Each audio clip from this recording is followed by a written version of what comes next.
আসসালামু আলাইকুম প্রিয় দর্শক। আজকে হচ্ছে বৃষ্টির মা বলতে যাকে আপনারা সবাই চিনেন।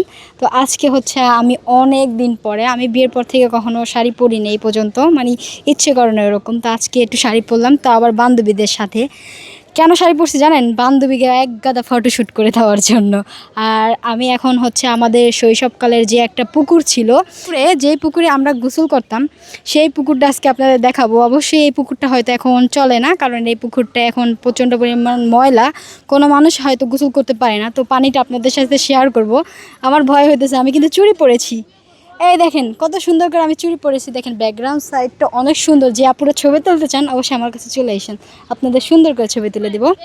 এই দেখেন, আপনাদের কাছে শেয়ার করব যে আমি কিভাবে পিকগুলো তুললাম। তো আজকে আমি এই যে দেখেন, যে মানে পুকুরের পানিগুলো ধরবো, যে কি পরিমাণ ময়লা এখানে, সেটা শুধু চিন্তা করেন।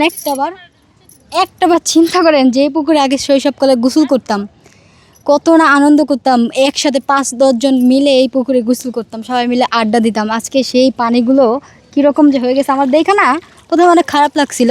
দেখেন, অনেক সুন্দর লাগতেছে, কিন্তু এখন মনে হইতেছে যে আমি এখন নাইমা এখানে গোসল করি।